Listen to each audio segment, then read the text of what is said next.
Hey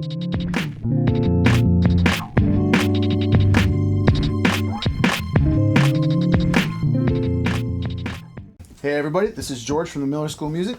I'm doing a lesson today on how to play funk guitar. So I'm going to use 4 different examples from James Brown tunes. So let's get started. So the first example I'm going to do is the tune Make It Funky. So the first thing we want to do is really lock into our right hand into like a 16th note feel. You're going to find is most funk tunes are really based around that 16th note subdivision. Now, obviously, there's going to be some exceptions. You know, some tunes are more based around triplets or whatever, but definitely more tunes are based around that 16th note than anything. So we want to lock into this 1E and a 2E and a 3E and a 4E. So with our left hand, we want to basically dampen the strings, so we get this what's called a dead note feel, where we're just getting rhythm from our strings with our right hand. So we're playing basically all the 16th notes, and it's good thing to just kind of lock into this and just get this comfortable where you can feel all those 16th notes. So it's 1E and a 2E and a 3E and a 4E and a 1E and a 2E and a 3E. And I would just keep doing this until you get really comfortable with that. And now what we're going to do is we're basically going to let out some of these accents. Now in the last video I talked about dotted eighths. So you're going to find these same patterns in a lot of these funk tunes where basically the whole groove is around, and especially some of these James Brown tunes, where it's really just around that dotted eighth pattern.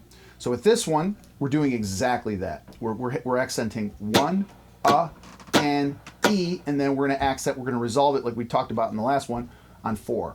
So the pattern is 1, and E, 4E, and. That's our rhythm. So it's 1E and a 2E and a 3E and a 4E and. Or again, you can think groups of threes. Basically 1 2 3 1 2 3 1 2 3 1 2 3 1 2 3 4, where he doesn't accent that fourth one. All right, so we want to basically keep this right hand going, and then we're going to let out those accents. So another thing I want to talk about real quick is in most funk guitar, you're not going to play a lot of notes. So you're not playing like you would in jazz or folk or these big voicings where you're playing a lot of notes. So in here, in this example, we're basically playing a D9 chord, but he's actually not playing the root or the major third. He's just playing the flat 7, which is the C, right? The E, which is the 9, and the A, which is the 5th. So we're just playing these 3 top notes, so the upper structure part of the chord. All right, and by doing that, it kind of cuts through a little better, and it just, like I said, it just makes more rhythm. It makes it feel good. So we want to keep this going. So 1E and a 2E, and a 3E and a 4E and a 1, and E, 4E and 1.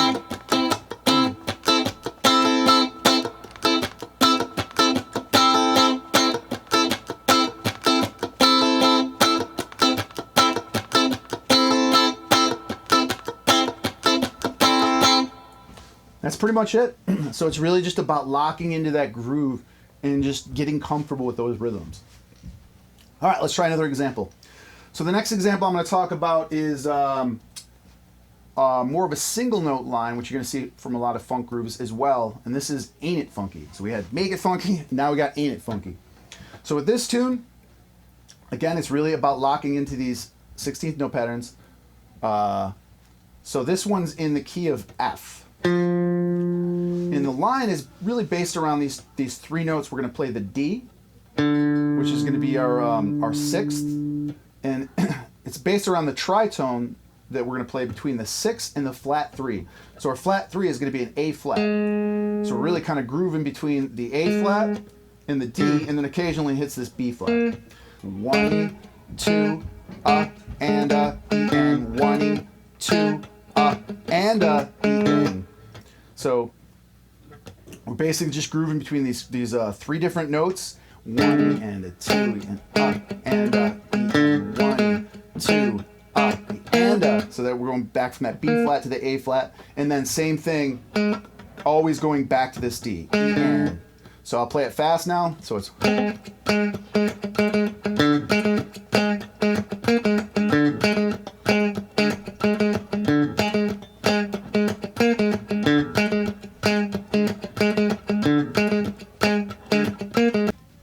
That last one was Ain't It Funky. Next example I'm going to do is We're going to do Super Bad. So this is another tune based around the single note line. And I'll play the two of the parts from here. So this one's a little less 16, based around the 16th note subdivision, although it does hit some of those notes. So this one's more of like kind of laying out straight eighths. So on this groove, we're in D again. This one's in D minor. And we're basically going to play, what is it? So it's 1 and 2 and 3 and 4 and 1 and 2. So we're playing so if we're in D, we're playing the F, which is going to be the flat 3. We're playing the G, which is going to be the 4. And we're playing the A, which is going to be the 5. So we're playing 1 and 2, starting on the F, 1 and 2 and 3 and 4 and 1 and 2 E. So we're really playing that F until the 2. So on 2, we're hitting the F, G, A, 2 E. All right, so it's 1 and 2 and 3 and 4 and 1 and 2 E. 1 and 2 and 3 and 4 and 1 and 2 E. 1 and 2 and 3 and 4 and 1 and 2. All right, now the fourth time is really where it changes. So the fourth time we're going to go 1 and 2 and 3 and 4 and, right, like we did before. And then we're going to go 1 E, 2 E, So we're basically going F to G twice, F, G, F, G, A. So that's basically the little variation that it does. And after that, then we're going to groove on the 16th note, similar to what we were doing before. We're playing this D9 chord, right? Or because we're not hitting the third, you kind of think of it as a minor 9, however you want to think about it, because the bass player is really laying down the root. We're just playing the top part of the chord, the upper structure again. So now this part, we're going to go back to those 16th notes. So if we're going...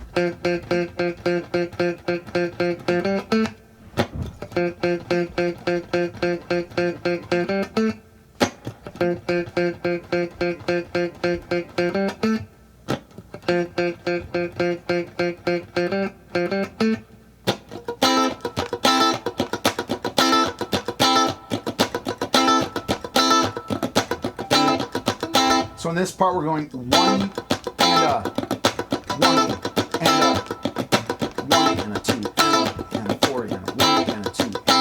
So we're doing that straight 16th with the dead notes in our right hand, and then we're letting these accents out, 1 and a 2 E and. So the 1 in the E and the and of 2.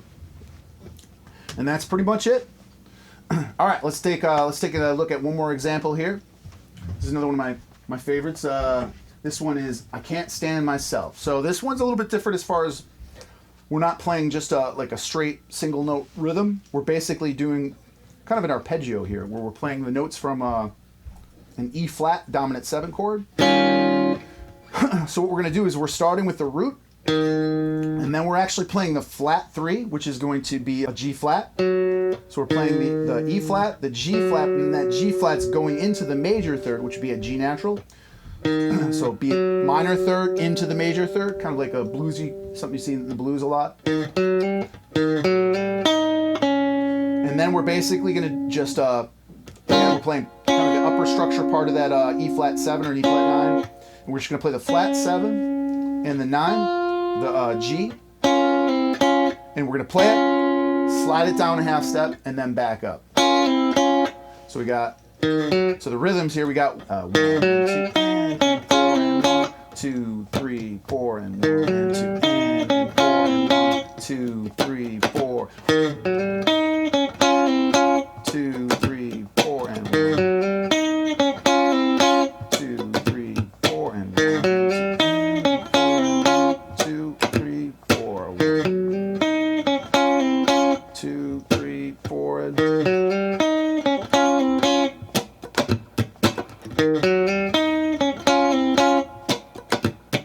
All right, so the last part is the organ part for this. Does more of a kind of a cut up, choppy 16th note groove. So it's 1 up, E, 3, 4, a 1 E up, E, a 3, and a 4 and a 1 E and up, E, a 3 and a 4. So the organ part plays that simultaneously over the top of that. So it's 1 and 2 and 4 and 1, 2, 3, 4, 1 and 2 and 4 and 1, 2, 3, 4, 1 up, E, a 2, 1 up, E, a 3, 4, 1 up, E, a 3, 1 up, E, a 3. So this pretty much concludes the lesson for today. So remember to hit that subscribe button And stay tuned for some more videos, and I'll see you shortly. Take care.